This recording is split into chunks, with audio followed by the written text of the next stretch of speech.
Hello learners, in today's video we are going to talk about the Ramayana, Sundarkand chapter 15, Hanuman sees Sita.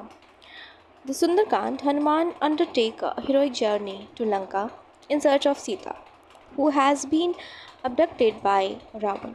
So Ramayan के जो सुंदरकांड वाला section है जिसमें जो chapter 15 है इट इज़ अबाउट कि हनुमान सीता को देखते हैं, उनसे मिलते हैं. सो इन सुंदरकांड चैप्टर हनुमान जो है वो एक हीरोइक जर्नी करते हैं, लंका जाते हैं, वहाँ पे सीता को ढूंढते हैं जो जिसको रावण ने कैद कर लिया था.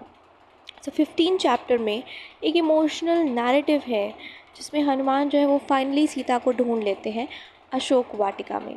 So the summary of this episode is Hanuman, after an extensive and anxious search, discovers Sita sitting under a tree in a sorrowful, emaciated condition. She is surrounded by demonesses who guard and intimidated her. Sita is deeply absorbed in grief, steadfast in her devotion to Ram, and refuse Ravana's advance. So, Hanuman जो है वो बहुत ही anxiously ढूंढते हैं सीता को और finally वो उनको सीता मिल जाती है जो बहुत ही सॉरोफुल कंडीशन में उनको दिखती हैं, बहुत दुखी होती हैं वो, और उनके चारों तरफ जो हैं वो डीमंस उनके चारों तरफ उनको गार्ड कर रही होती हैं, उनको धमकी दे रही होती हैं, उनको डरा रही होती हैं. और सीता जो है वो इस टाइम पे ग्रीफ में होती हैं, बहुत दुख में होती हैं और पूरी तरीके से डिवोटेड होती हैं राम को. Hanuman observes her silently from a hidden position in the tree. He does not immediately reveal himself. Instead, he studies her appearance, demeanor, and emotional state to confirm her identity. जब हनुमान सीता को फाइनली ढूंढ लेते हैं तो वो उनको छुप के ऑब्ज़र्व करते हैं, एक पेड़ के पीछे छुप के वो उनको देखते हैं, साइलेंटली ऑब्ज़र्व करते हैं. इमिडिएटली वो अपने आइडेंटिटी को रिवील नहीं करते, वो उनको छुप के समझते हैं, उनकी अपीयरेंस को समझते हैं, उनके इमोशनल स्टेट को देखते हैं और फाइनली उनकी आइडेंटिटी को कंफर्म करने के बाद ही उनके सामने अपने आप को अपीयर करते हैं. If you see the characterisation and psychological depth of Sita and Hanuman. So Sita as a embodiment of virtue and suffering. Sita को virtue और suffering का एक kind of symbol समझा गया है यहाँ पे.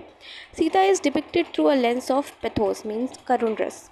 Her physical fertility mirror her emotional anguish, yet she remain morally unyielding. This duality, fragility, combined with inner strength creates a powerful tragic figure.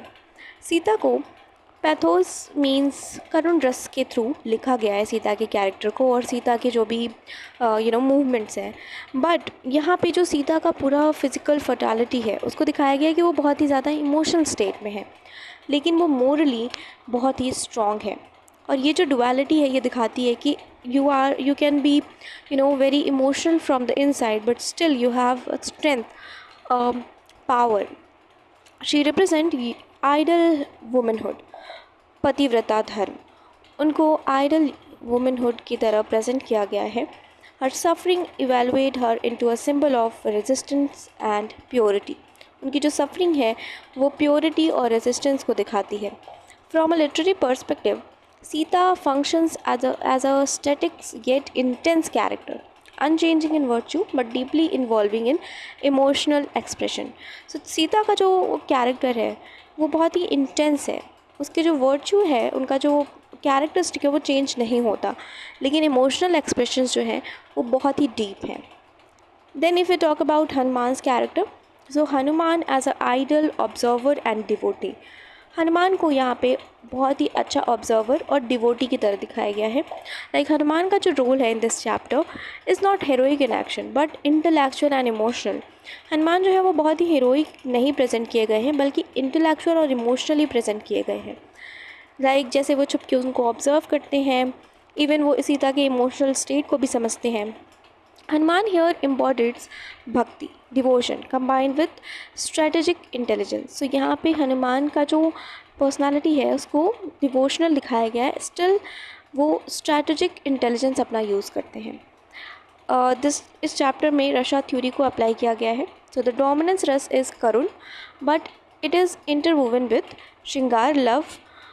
In the vipralambha separation form, and veera heroism latent in Hanuman's mission. So यहाँ पे pathos जो करुण रस है उसका ज़्यादा आपको use मिलेगा, पर इसके साथ साथ सिंगार रस जो कि सीता को डिपिक्ट करने के लिए दिखाया गया है, यूज़ किया गया है, एंड वीर रस यूज़ किया गया है हनुमान को डिपिक्ट करने के लिए.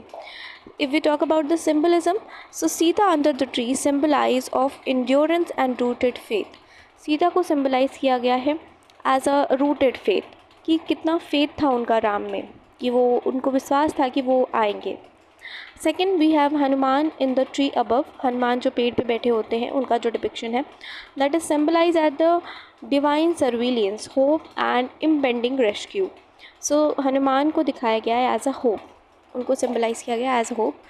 नाइट सेटिंग जो है वो सिम्बलाइज करती है इग्नोरेंस, फियर एंड अनसर्टनिटी को. So this is all about the Ramayana Sundarkand chapter 15. If you have any query about this topic or any other topic, you can comment below and have a nice day.